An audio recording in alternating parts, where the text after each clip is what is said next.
አሁን እናታችን ምናምን ብዙ ጊዜ ትለኔለ ላይክ ስትታጠቡ በላባ ነው የምትታጠቡት ምክንያቱም በጣም ቀጫጭን ነበር ላይክ እንደዚህ ስንነካጥሽ ምን ላይ አይነት ነገር አለ እንግዲህ አስዩ 1 ኪሎ ከግማሽ ስኳር አስዩ እሷን ነበር ማከለ ሞትን ቢ ነው የሚለው ሰዋችን ወይ ቢቱ ቢትራስ ለምድረም እንባለው እንናረ ነው የምትል አንድ ግቢ ነው የተማርነው አንድ ዶርም ነበርን አንድ ክላስ ነበርን አታችመንቱ ግን ከንቁላሉ ነው የጀመረው ዳት ረሺስ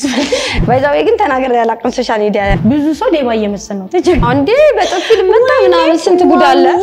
ታኝቺ ናፓርጌ ብርግ ብየነሳል 500 ላይክ ይላል በስማ ደንግጬ እንዴት ወርጬ እንደመጣኝ አይሽ 500 ላይክ ነው አምበለ እንዴት ነው ግን ኢንስታግራም ላይ አንቺ ለይቶ ላንቺ ያረጋልሽ እኔ እኮ ነው የገባው ነው እኮ ያየ ጌታ ሆይ ግቢ ስንገባ ወይ ደግሞ ሃይ ስኩል ወይ ደግሞ የሆነ ብቻ የሆነ የህይወታችን ፓርት ላይ ተላይተን ቢሆን ኖሮ ለምደዋለሁ ምክንያቱም የዛን ጊዜ ኤክስፒሪየንስ ነበርኛ